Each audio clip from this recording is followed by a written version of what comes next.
Hello, everybody. Good evening, and welcome to this evening's webinar. My name is Katrin Heuser. I'm the director at the Yoga Space, and very delighted to be hosting Martina here this evening for a webinar. We've done one or two webinars before together. I can't remember. But all of April, we've been doing these Instagram lives and have been having way too much fun, I think. This evening, we'll be doing a little bit less chatting, and I'll be handing it over to Martina to actually teach us something and tell us something about life in your element, the place where yoga and astrology meet. So maybe she might talk to us about why and how they meet as well. I don't know. If not, then she definitely chatted about that already during the Instagram live, so you can check them out. Martina is, as some of you know, one of the yoga teachers at the Yoga Space, and actually also very much involved in the background, helping and supporting the studio and the community with community events and marketing. But most importantly, she is the founder of Yoga Time Yay. That's kind of one hat she wears, not this evening though, because that's all about fun with families and the younger people. When it comes to cooking and yoga and healing practices for the young people. But she's also the founder of the Seeker Circle. And the Seeker Circle is really her place where she shares the healing modalities with the adults, from yoga and yoga nidra to Reiki, but also astrology, which she's a real expert on. So I'm very much looking forward to this webinar this evening and to learning something. It's a little bit of a running joke between Martina and I, because I don't know all that much about astrology. I always ask really quite stupid questions. And so a reminder to everybody here, if you do have any questions, they can't be any more stupid than my questions. So they're all very welcome. In fact, there are no stupid questions, of course. Please use the chat function and put them into the chat, and we will try our very best at the end to get to all of them. We're making some time for that at the end of the webinar. So I am going to hand over to Martina now. Thank you, Katrin, for a really generous introduction. I am not an expert by any means, however, and there are no stupid questions. So I welcome both. The expert title, even though I am not as such, and of course, any questions that might come through that we can hopefully engage with now or later. So before I share my presentation with you and kind of start talking about the elements, I'll say, kind of following on from this, I'm not an expert. I am very much a student of both yoga and astrology, and I think I will be for life, even though I practice both as my work professionally. I think the student label comes in first, and that's one of the similarities that I find in both of these practices, where once you get into them and once you become once they become part of your life, you are a student for life. So I will share my screen first, hopefully correctly. Can you see my screen? Okay, so life in your elements. This is an immersion between yoga and astrology, as I've already said, two practices that are very dear to me, two practices that have had the most impact on my life and my journey and my direction, and also my reflection.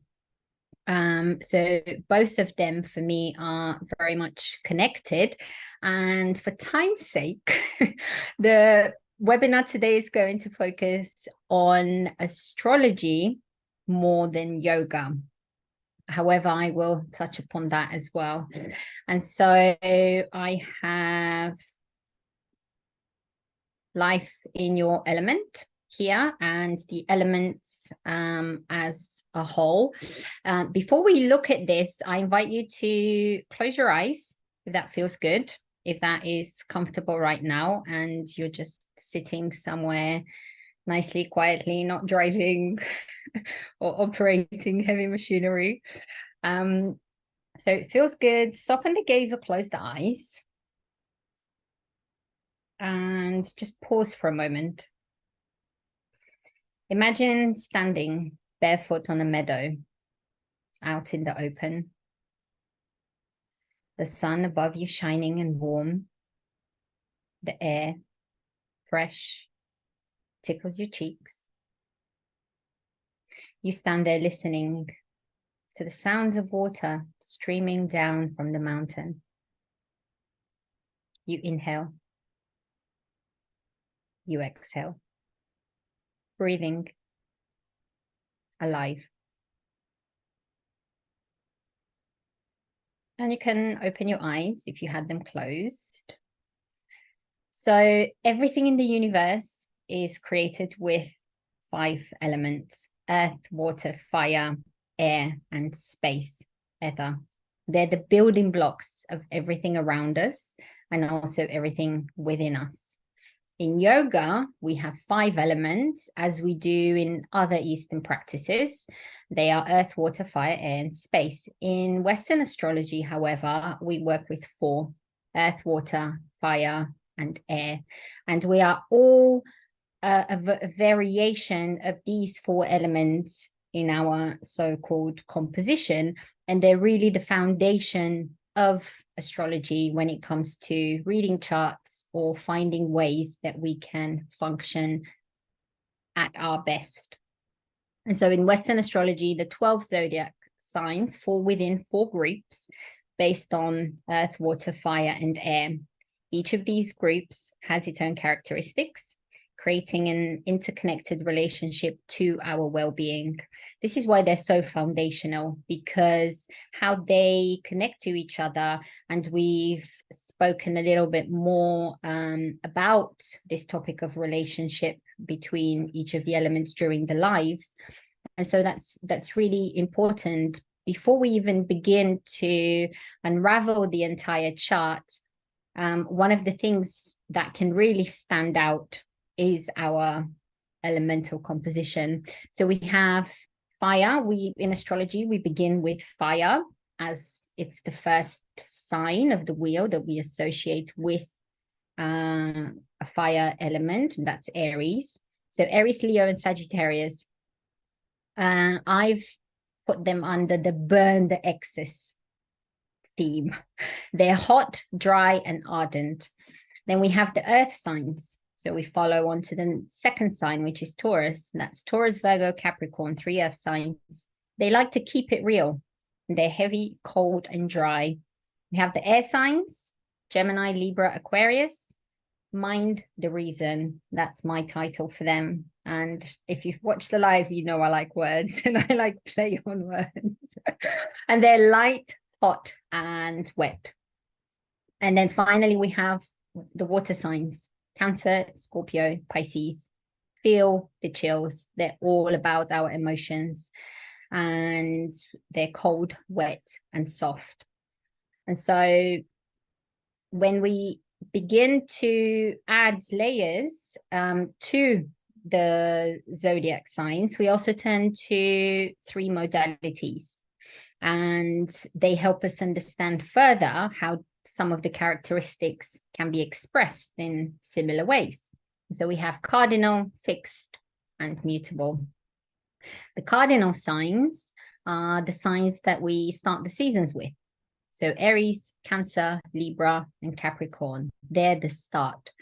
The fixed signs come next, and they're Taurus, Leo, Scorpio, and Aquarius. And they're very much what it says, fixed. They're the substance. And then we move on to the mutable signs, Gemini, Virgo, Sagittarius, and Pisces. And they're the pivot. So each one of these qualities is associated with the characteristics that we can probably all kind of intuitively understand go underneath the title of the start. These energies like to initiate things. They're great at creating momentum to begin something. The fixed signs, the substance, that's really where we start to build resilience, where we start to actually manifest what it is that we've began with the start and the cardinal energy. And then we move on to the mutable energy, the pivot, and that's when we start to reassess whether we need to change direction. And if so, it actually becomes something quite easy to do. And so I want us to look at the elements individually, and then we'll do a short practice at the end of each before we move on to the next. And then before we get to the practice, we can also gather some questions in the chat box, and then we can either look at them now or at the end. And so fire element. Can you hear me okay? I think my internet connection is a little bit funny. Okay. So fire, burn the excess. Some of the words that we associate with a dominant fire in our chart are enthusiasm, energy, impulsiveness, spontaneity, intensity, something that stimulates us, inspirational, creative, self-motivated, self-confident, independent, idealistic, optimistic, subjective, and dramatic. And there are more, but when somebody has a dominant fire in their makeup, then that's, you know, some of these expressions are how their energy is really going to come through.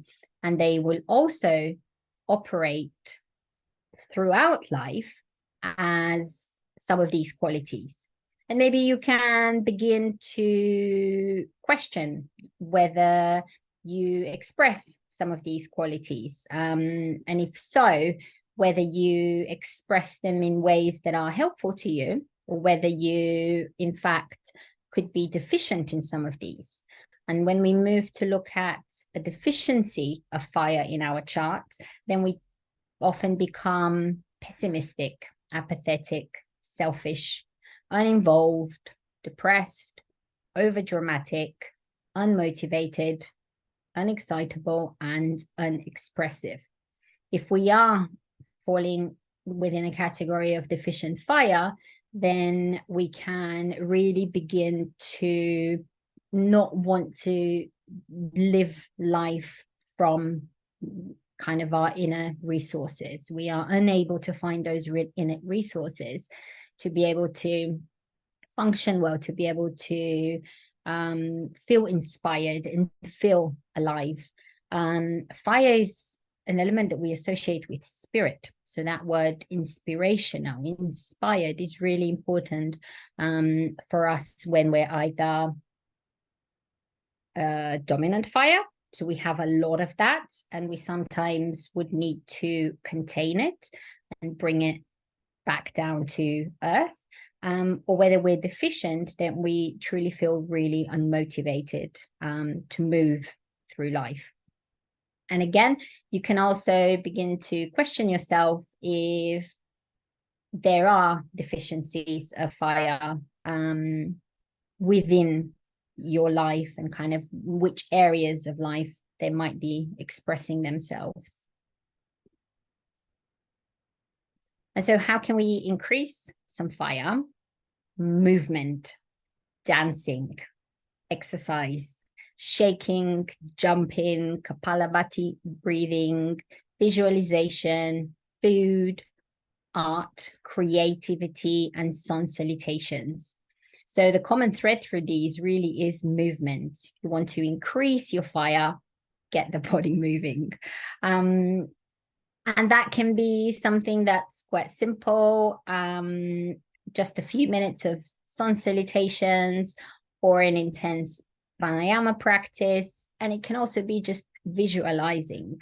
And then there are ways that we can create that in a more sustainable way, whether that is a regular dance practice, or we look at the foods we eat and we include foods that can increase some of that fire as well. And then how to balance fire if we are dominant in fire, and it's sometimes burning out, then yoga, types of yoga such as a yin practice, avoiding spicy food, rest, that's really essential, avoiding heat as well, and sometimes combining the two, shitali pranayama, cooling breath, and spending time in nature. These are just some of the things that we can get to help us balance an overstimulated fire. And in yoga, we associate fire with the Manipura chakra. And so some of these would overlap here. And when it comes to the movement practices or yoga practices or yoga asana, then if we want to increase some fire, then we can focus on asana that helps to open, it helps to balance the Manipura chakra. And when we are working with excessive fire, then we want to move from a yang practice to a more yin practice. Personally, I find I know when my own fire is excessive because I'm very, very drawn to yang practice, to a point where I want to overexert myself to then at the end feel balanced. And whether that's also brisk walking, these are just some, there are loads that we can also add to here, but these are some that are also accessible to most of us. Some, of course, are a little bit more specific, like Kapalabhati, and most of them would require very small adjustments to our daily habits. Shall we do a little practice? Okay, so one of the ways that we can also work with fire is candle gazing. We can help increase some of our fire. So for about a minute, I invite you to just look at the flame and keep your focus on the flame.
So let's move on to earth. Keeping it real. So these guys, real is the word for these guys.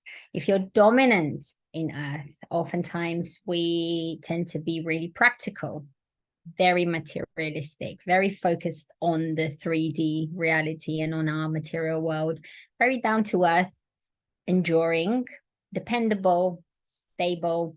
These guys like to be dependable. It brings them a lot of joy and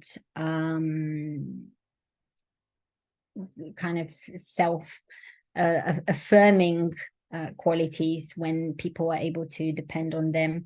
Realistic, patient, very exact, very thorough, very orderly, methodical, security-minded, persistent, and productive. Work. But from Rio, the other word that we associate with the earth element is work. And there is some element of work involved in all of the signs, all of the 3 earth signs. If you're deficient in earth, we tend to be really impractical, disorganized, compulsive, unproductive, unstable, ungrounded, very security conscious, where if we're dominant in earth, we are security minded, where we want to make sure that we have our basic needs and safety in order. When we're deficient in earth, we become really obsessed about our own security. And even if we are in a situation where we might feel secure, we might not necessarily notice that or completely relate to that. Feeling spaced out and a lack of focus on the body. So these last 3 are oftentimes connected to one another. So some of the things we can do to increase earth is create a routine. Make your bed to start with. Having a diet that's full of root vegetables and food that the earth gives us. The senses, really incorporating some kind of embodiment practice that gets us to get more in touch with our senses. People who might be deficient in earth oftentimes won't know that they're hungry, won't know that they're thirsty, won't know that they're tired until they reach a point of exhaustion. And then oftentimes it's too late. And so getting in touch with all of the senses and having a sensual practice on a daily basis, already combining some of these things to create a picture of what that could look like, is having a practice of the body on a daily basis that includes a diet based on foods from the earth.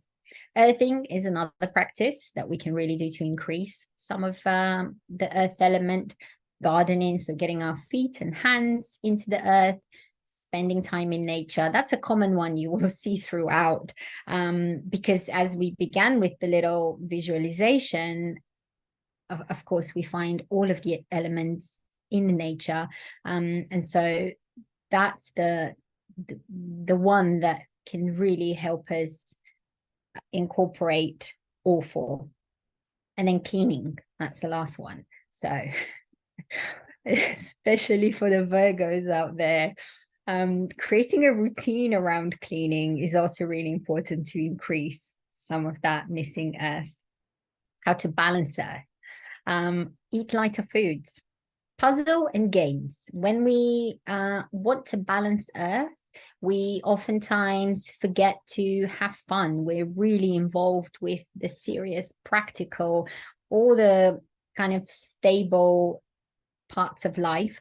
So playing games, puzzles that can also engage some of the mind and some of that methodical thinking, but which can also be fun, being spontaneous. If we are overly earthly, we want things to be done in order. There is a succession of things, and there is absolutely no room for movement, especially if you're fixed earth. So spontaneity is something that can help to balance that and create some lightness. Getting comfortable with change. So question, about my screen, can you see the faces at the end of each of the cameras, or can you only see my presentation? I can see your face and everybody else's little thumbnails. Okay, so are the thumbnails over the text? No. Well, Okay, people can move that around. So it depends. Zoom either kind of goes into full screen and then the that's thumbnail fine. kind of hover over, or if you escape that, then Because I keep clicking between it and I wonder if it's distracting to people watching. I hope not. no, like the view stays steady, so good. Good. So getting comfortable with change. If we want to balance Earth, if we are dominant in Earth, oftentimes we don't like change. So bringing some of that mutable energy can be really helpful. And getting comfortable with change can begin with something that's really small and accessible, such as introducing a new ingredient in our salad or having something new for breakfast and then making it stick, and going for a hike. Again, we have that element of nature where we are engaging and at one with nature, but also creating some movement and using the body. In yoga, we would be focusing on the root chakra, and our sense of safety and security would be very important to start understanding and looking at. And then we, in terms of asana, we would focus on the lower body. We would focus on some of that strength and resilience that we get from practicing asana, that helps to ground us and create some strength in the legs and the lower body. Shall we do another practice? Oh, I've gone right to the end. So again, I invite you to close your eyes. We're not doing this again.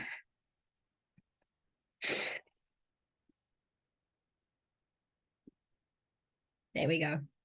So for just a couple of moments, we'll focus on a visualization. So all you have to do is follow the guidance of my voice.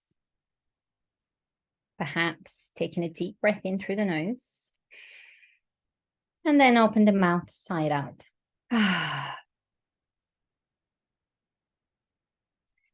Begin to imagine roots growing from the soles of your feet. Roots that grow deep into the earth, reaching all the way down to the earth's core.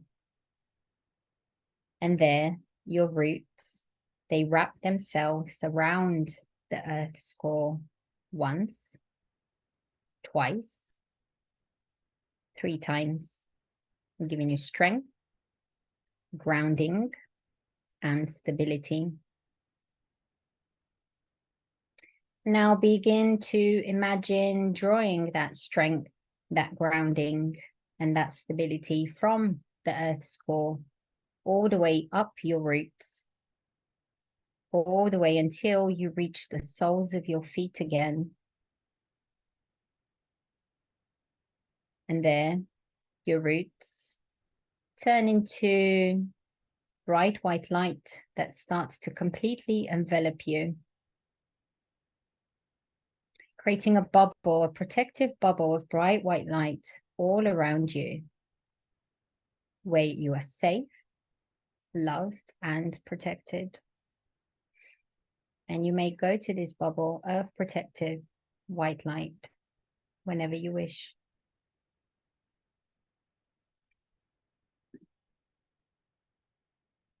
And you can open your eyes. And so we've come to air, mind the reason. So air guys are all about their head. If you're dominant in air, we tend to be very intellectually focused. Our interests are all about academia, culture. We have a ton of questions and we like to conceptualize everything. We're very observant, very objective, detached, often unrealistic, indecisive, talkative, interacting, cooperating, oversharing, impersonal, and superficial. And so some of these last ones might overlap, where we if we are dominant in air, we love to connect with others, but we hardly ever go below the surface. Oftentimes we keep our communications and our connections fairly impersonal, although it would seem as if we have so much to share, we can end up oversharing through the desire of just wanting to connect. However, we can also feel quite detached to the people that we're connecting with. And so we're just talking for the sake of talking rather than really getting below the surface of things. If we're deficient in air, we tend to be subjective, searching, disconnected, isolated, simple, misunderstood, learning from experience, and we tend to be better writers than speakers, because air is something that we associate with the mind and communication. When it's at its best, it's very highly intellectual, very intelligent, very sharp and witty, and a great sense of humor. And when it's at its worst, or if we're deficient, then we find that we can't access some of these qualities, or we can't express them so well through speech. So we end up becoming better writers than speakers. We find that writing gives us the container to be able to express ourselves, because oftentimes we'll find ourselves feeling misunderstood when speaking. We'll feel isolated, and we'll be searching, constantly searching, but never really finding ways to connect to others or ourselves. And if we're also deficient in air, we actually oftentimes learn better from experience rather than theory. And so some of the ways we can increase air in our makeup or create. I'm sorry, can you just come back for a second, please? You just mean today slide? Yes, please. Thank you. Of course. I can also send you, along with, you're all getting a recording, the recording of this webinar. Okay. And if you want to, I can also send the presentation along with it. Thank you very much. Okay. Shall I still stay here for a minute? Or No. I'm done. Thank you very much. I just would like to shoot a photo for a friend. Of course. Thank you very much. I've gone to the end again.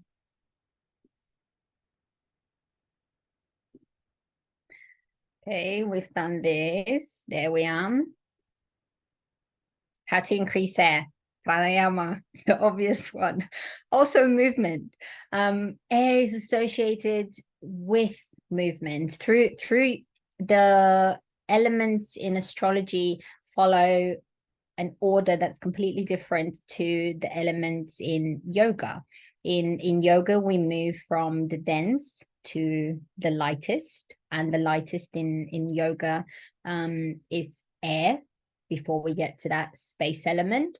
But in astrology, that's the third one, and it's so associated with movement because it's fast, it's quick. It's also taps into that mutable energy quite a lot as well. Speaking and writing are ways we can increase air, and sound, and actually have put sound in both, because we can use sound to help us increase more of the air quality within us, the air elements within us. And we can also use sound to help balance air. So sound healing, sound therapies are an amazing way if we can, again, create a routine, create a habit around it.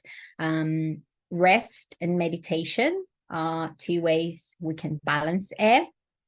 Rest is an important one, especially if you are a very, very highly strung Vata Pitta. Mindfulness exercises as well, moving slowly, because air is so fast, and it is associated with movement and communication and the mind and the speech and the hands and whatnot. So intentionally moving slowly is something that can frustrate us and help us create more balance. And staying warm, that's also another important one. If we have a dominance of air, staying warm is important to create some of that balance. Now, I have a really fun practice for this one. I invite you. We're going to take a few minutes. Let's take 5 minutes. And you're also welcome to share at the end. I would love you to share at the end, but that is only invitational. You can come on with the mic, with the camera. It's totally up to you. But this is our practice for about, let's say, 4 or 5 minutes. Write a 4-line poem using the subject freedom. Freedom is another word we associate with air and some of the air signs. And so perhaps take some time and start writing. It can rhyme, it can totally not rhyme, it can be 4 lines, 4 words, totally up to you. And of course, sharing is optional, but I would love you to.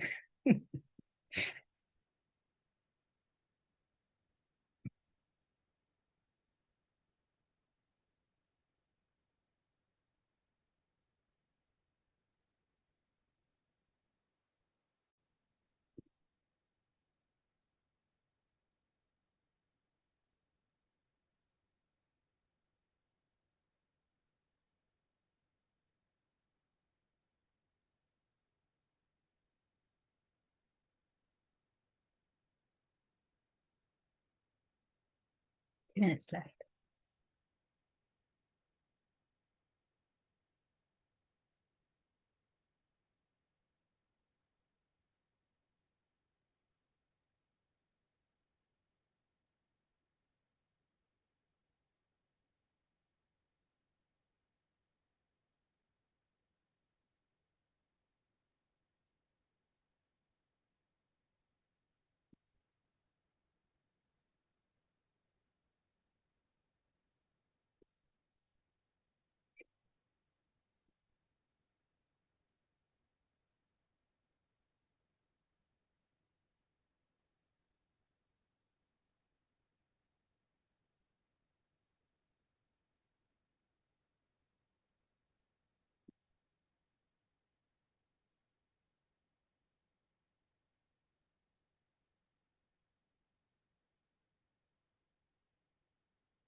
Time is almost up.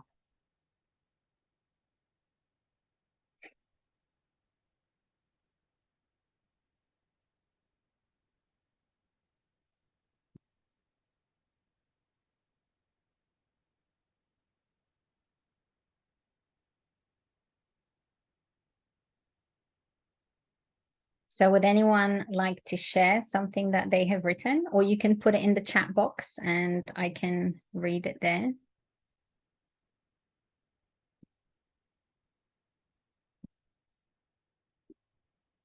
Katrin, would you like to share what you wrote? If you wrote something. No. Of course, I am really no poet. That's absolutely okay. Something came to me around dance. I have no idea where that came from. So it kind of ended up going along the lines where when I feel free, I can dance. When I dance, the world stands still. When the world stands still, a sigh of relief. Thank you for sharing that. Would anyone else like to read theirs or put it in the chat? So something is in the chat. Can I read it? So Selma wrote, oh, there's more. So Selma's, freedom is precious. Freedom is mine. Freedom is endless. And that is so fine. Thank you, Selma. Katarina, freedom is what I adore. Freedom, freedom. Nothing more, though safety is my old good friend. In the end, it's all in my hand. Thank you, Katarina. And Sarah, I thought I was totally free till I met you. Funny is, I still feel free. as this is the way it was meant to be. Thank you for sharing all of these. I would love us to save the chat and also just include these. They don't have to have the names if you don't want to, as part of the email that we'll all share and the recording of the webinar afterwards. There's one more. Ooh. So this is going to be a challenge. I'm not sure I want to read Italian on camera. However, Beatrice has shared a poem in Italian, and she has translated it. Freedom, an elusive word like air, objective of life like earth, source of desires and aspirations like water. Freedom, manifestation of the self like fire. Thank you for sharing that. You're also amazing. So the next one, if there are more to add, we can read them at the end, and we can now look at water. Water. Feel the chills. So water is all about the emotions, feeling everything, whether we want it or not. When we have dominant water, we tend to be moody, sensitive, vulnerable, sentimental, empathic, responsive, dependent, nurturing, protective, secretive, personal, able to go with the flow, highly intuitive, imaginative, passive. When we're deficient in water, then we can become very controlled, very closed and unresponsive, very impersonal, insecure, out of touch, living in our own little bubble, obsessed with meaning. Oftentimes, water deficiency can create, similar to the air deficiency, where we're constantly seeking for answers and knowledge. There's an over desire for knowledge. With deficient water, we're obsessed with meaning. And that can also lead to over seeking spiritual practices or becoming engaged in spiritual practices where that engagement actually turns into entanglement, and we cannot separate ourselves from what's real and what's not. And if we're also deficient in water, we can become over nurturing by our desire to appear as comforting to others and protective of others. We tend to overdo it without the sense of genuinity within that. How to increase water if we tend to be lacking water in our charts? Hydrate. This is really, really easy, really simple. Some of them are really obvious.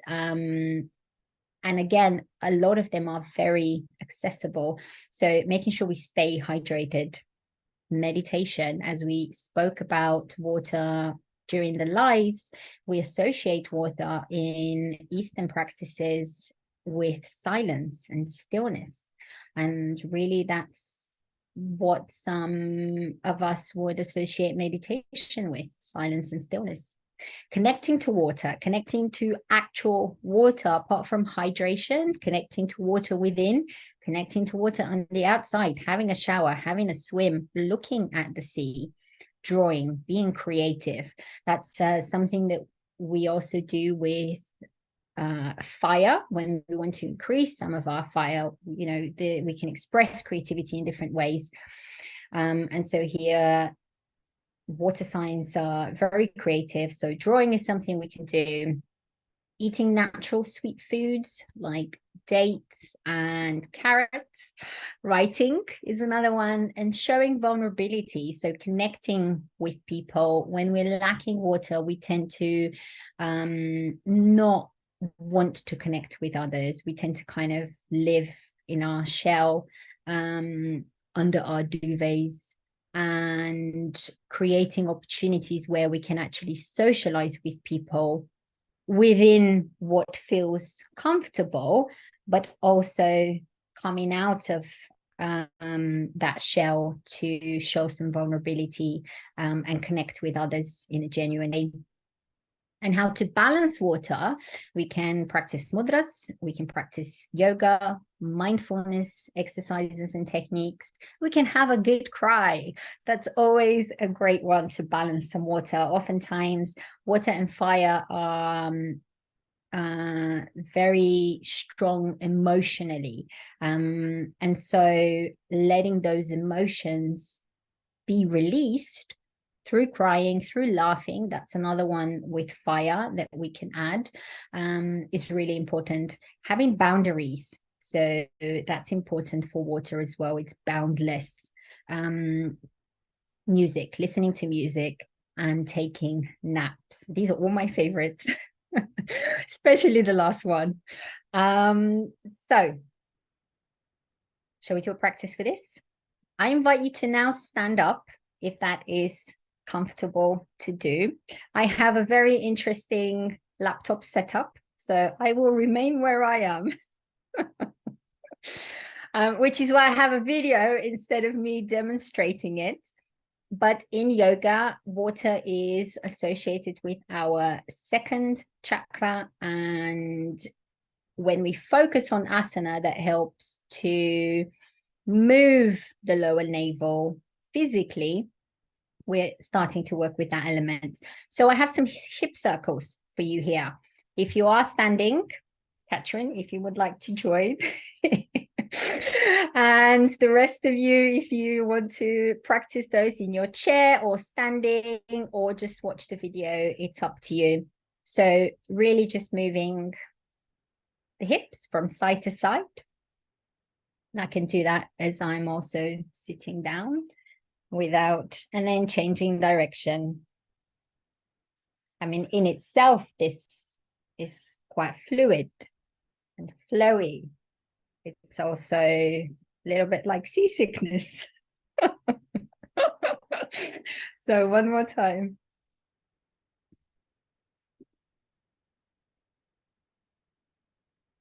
And sometimes we can really exaggerate those movements, always changing direction.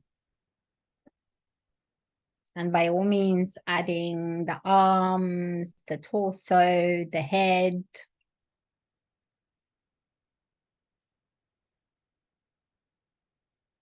And we can relax.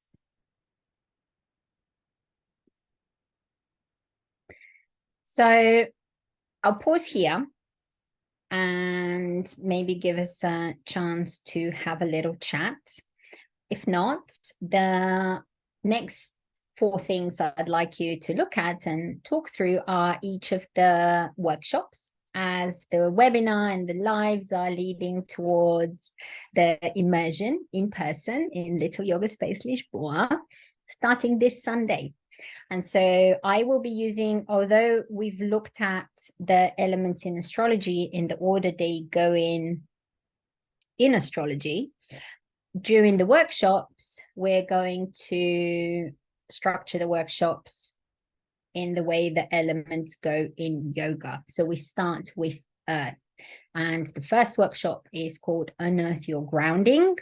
And so we're going to focus on a yoga practice that helps build strength, discipline, and flexibility, particularly in the lower body.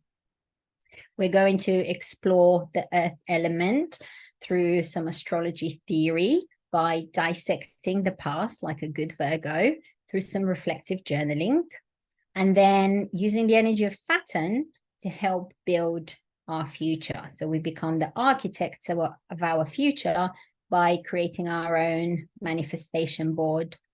And then through that, we're intending to express abundance like a good Taurus.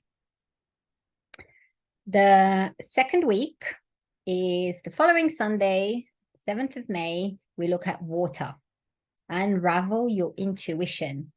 And so here we're going to be very fluid with our movement.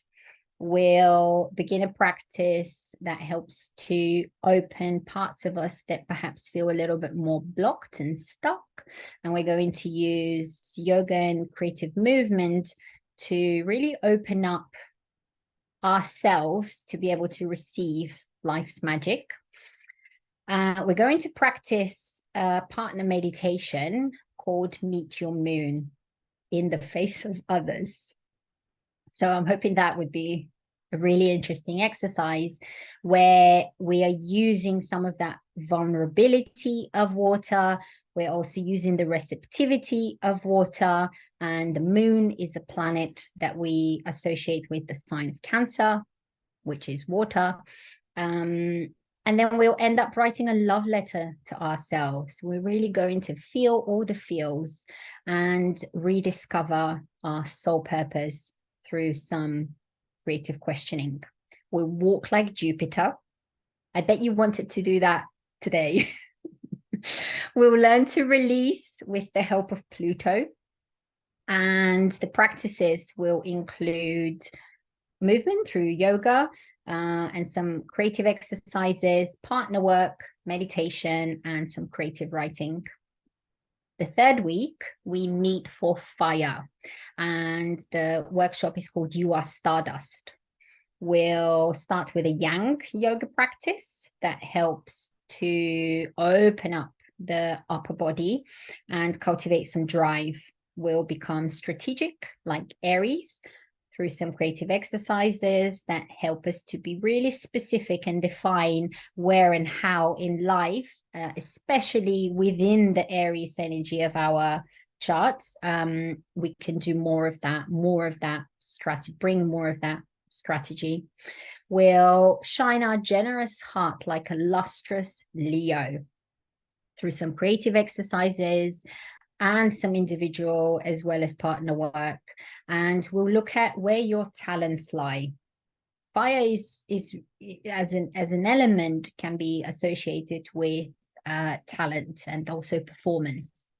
And so we're not going to perform, but we're going to inquire in order to clarify some of those hidden talents. Again, practices include yoga asana, some partner yoga, actual partner yoga, partner asana, visualization exercises, and of course, some of the astrology theory that focuses just on the fire and the modalities, and some creative planning. And then last but not least, we end with air. And this workshop is on the 21st of May, and it's called Float. We'll inhale a lighter, softer way of being. And we'll have some music and mantras playing in the background. We'll go through some deeper visualization techniques to work with the mind. We'll dance like Mercury. So, of course, there will also be movement of the body. We'll learn to move through life with the elegance of air. So in yoga, that's associated with the heart. So we'll practice some heart opening asana, and we'll learn to speak our beautiful minds.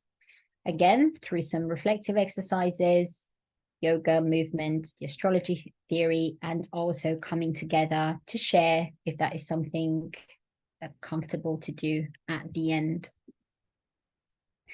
And so we're meeting for Life in Your Element and Immersion starting this Sunday for the next 4 Sundays until the 21st of May at 3 to 5 in the afternoon at Little Yoga Space Lisboa. And I've got some special treats for you. So there's, of course, a price per person per workshop. If you are interested in attending more than one, for example, for your dominant or the elements that you are deficient in, then you get 10% off when you book 2 or more of the workshops. And then, because I love this work so much and because I want to know all your secrets, if you book all 4 sessions, you also get a 30-minute personal reading with me to book within the next 3 months following your attendance, as well as the 10% off, because of course you would have booked all 4 sessions. And so I just want to end with a quote. I have this on my website, and I love this quote. It's by an Indian philosopher, astronomer, and astrologer. It's called Varaha Mihira. And the quote is, "There is no better boat than a horoscope to help man cross over the sea." of life. Thank you. I think that's all from me. And Catherine, I will stop sharing. Thank you for this, so rich and full of information. Thank you. I bet everybody is just like trying to figure out like what their elements are and kind of making sense of all of their little characteristics and their behavioral patterns and analyzing their best friend already. I know I would be doing it. So very helpful. And as Martina said, we'll send out the presentation as well, which would be great. So you can actually look it up again and it's like, that's because you're a Scorpio. I have shared the links to some more information about the workshops and also all of those different options also in the chat. So if you wanted to just open that up or bookmark it, because maybe you want to look at it again tomorrow with a little bit more space and you really want to go off and have some dinner now. But I just wanted to check if anybody has any questions at all, because we have like a minute left. I don't think I saw anything in the chat. I'm just checking here. Wonderful. Great. Thank you so much. Thank you very much indeed. I recommend highly enough to have a reading with Martina. It's absolutely fascinating. I said at the beginning how I'm a little bit ignorant and not so knowledgeable on astrology, and I really appreciate the way Martina holds a very safe space to talk about all of these really personal things, but it was also just so fascinating and intriguing and interesting and making so much sense of real life questions. So yeah, please go and work with her. I can't recommend her enough. Thank you very much indeed. Thank you everyone for turning up. If you are watching the recording as well, I hope you got something out of this. If something wasn't clear or you have some feedback or a question, I do love a question. So you can get in touch and tell me your questions or share your feedback. Thank you indeed. Thank you so much, Martina, for your time. Thank you everybody here for showing up this evening. I will let you all go now. Have a good rest of your evening, or if you're watching this later on, obviously a good rest of your day. And hopefully we'll see you sometime at Little Yoga Space. I hope so. Bye everyone. Bye.